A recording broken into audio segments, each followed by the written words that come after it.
régime de Vichy va instaurer une politique de collaboration qui va se faire de manière très volontaire. Comme le dit lui-même le maréchal Pétain dans son discours du mois d'octobre 1940, c'est librement que je me suis rendu à l'invitation du Führer. Je n'ai subi de sa part aucun diktat et aucune pression. Donc on voit bien que c'est quelque chose de volontaire qui vient du maréchal Pétain et de Pierre Laval, et que cette politique de collaboration n'est pas imposée par le vainqueur, mais qu'elle se fait volontairement.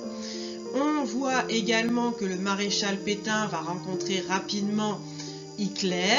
Donc cette rencontre assez rapide va se faire à la gare de Montoire le 24 octobre 1940. Et à partir de là, se met en place la politique de collaboration volontaire. Bien entendu, cela repose sur des objectifs. Tout d'abord, conserver une certaine autonomie, une certaine souveraineté. Le maréchal Pétain ne veut pas être un pays complètement occupé et soumis à l'Allemagne, comme c'est le cas de la Pologne par exemple, et il est content de pouvoir préserver une part du gouvernement français. De plus, bien entendu, il veut améliorer le sort des Français et notamment des prisonniers en Allemagne. C'est ce que l'on voit ici tout au début de son discours, lorsqu'il dit qu'il veut que le poids des souffrances de notre pays soit allégé. Et il veut améliorer le sort des prisonniers français qui sont en Allemagne. Il souhaite également atténuer la charge des frais d'occupation et que soit assouplie la ligne de démarcation. Donc l'objectif pour le maréchal Pétain, c'est de faire en sorte que finalement l'occupation et la domination nazie soient la plus faible possible et que les Français gardent une grande part d'autonomie et de souveraineté. Mais bien entendu, ce ne sera qu'une illusion puisque Hitler maintiendra cette domination sur la France. De plus, il ne faut pas oublier que cette politique de collaboration volontaire n'est pas uniquement le fait du maréchal Pétain, puisqu'à partir des années 1944, lorsque ça commence à aller mal pour l'Allemagne nazie, le maréchal Pétain va être mis de côté et c'est Pierre Laval qui va renforcer cette politique de collaboration comme on le verra par la suite. Cette politique de collaboration va notamment passer par l'arrestation et la rafle des populations juives en France. Si le statut des Juifs est voté par le maréchal Pétain et par Pierre Laval, c'est par contre les Allemands qui vont obliger à la déportation des Juifs de France vers l'Europe de l'Est. La rafle la plus célèbre est la rafle du Veldiv qui sera réalisée le 16 juillet 1942 et qui se passe à l'aube à Paris. Elle est organisée par le gouvernement français, puisque l'on voit que ce sont des policiers parisiens qui viennent arrêter les populations juives, à peu près 13 000 juifs étrangers, mais également français. Peu importe que ce soit des hommes, des femmes et des enfants, on emmène tout le monde.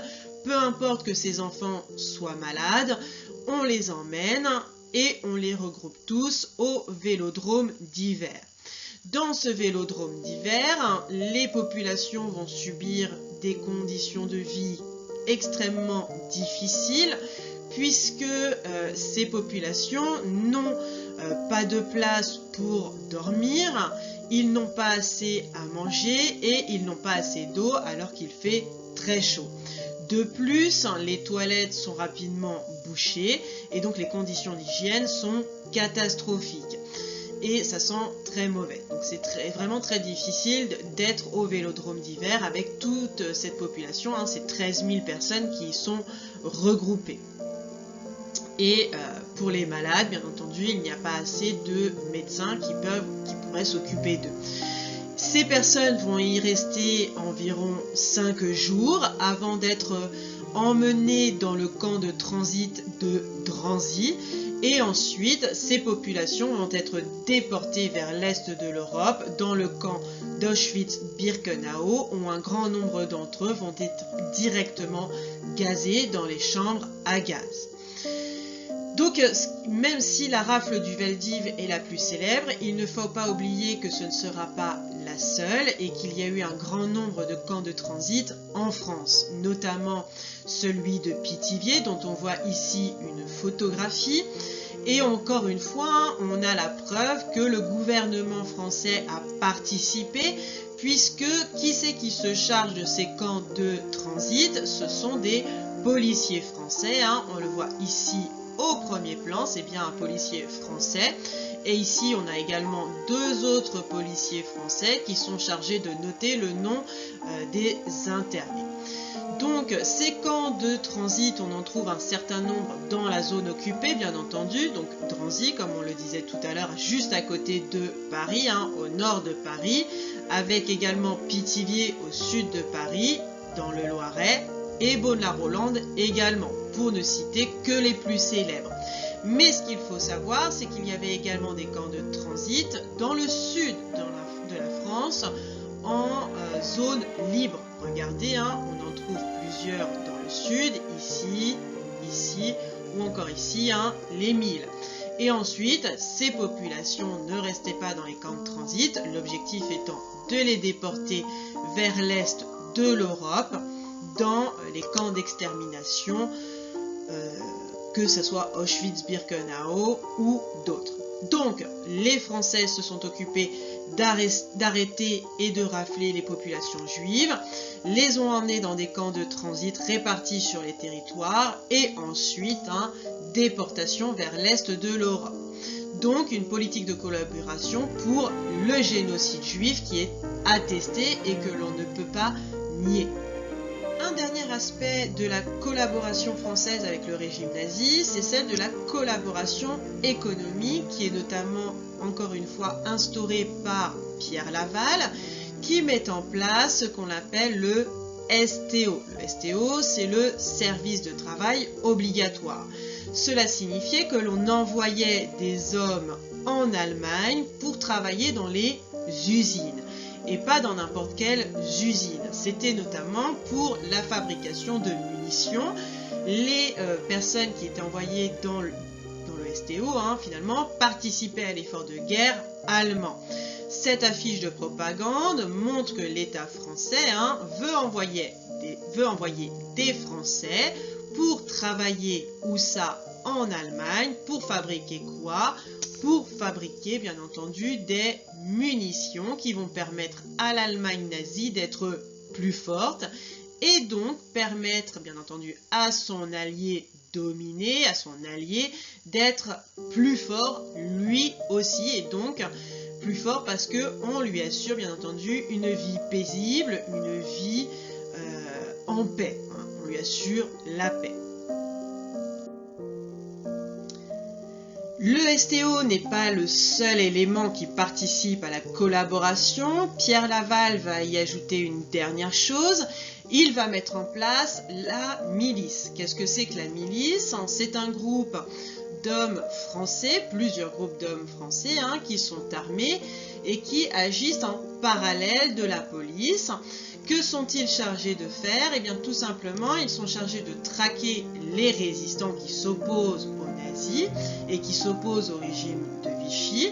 Et également, ils sont chargés de traquer les juifs et donc ils aident la Gestapo sur le territoire français. On a ici l'exemple d'une lettre d'un milicien qui a été réalisée le 28 mars 1944 et on voit que ce jeune Français qui est entré dans la milice est particulièrement fier d'être dans la milice puisqu'il est reconnu et bien traité par les Allemands. On voit ici qu'il déclare lui-même quand il nous voit, c'est-à-dire les Allemands, ils viennent tous nous serrer la main. Donc il est content que les Allemands le reconnaissent et viennent lui serrer la main. Il y trouve une marque de fierté et de reconnaissance.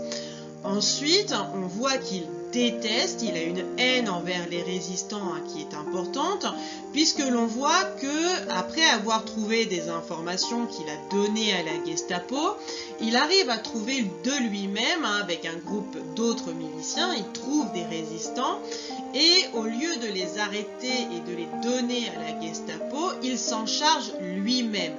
Il les déteste au point de leur tirer dans le dos, c'est ce que l'on voit ici. Après les avoir traqués dans la forêt, on a armé nos mitrailleuses et sans rien dire, on leur a lâché des rafales dans le dos. Ils sont tombés sans faire ouf, donc on voit un mépris total de la vie humaine et un mépris des résistants qui est flagrant.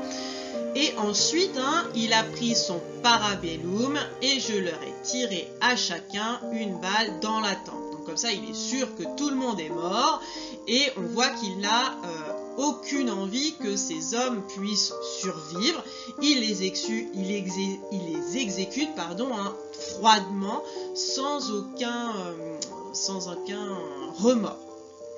Donc, la collaboration s'appuie à la fois sur une collaboration économique, mais également militaire, puisqu'on instaure ces miliciens qui vont venir aider la Gestapo.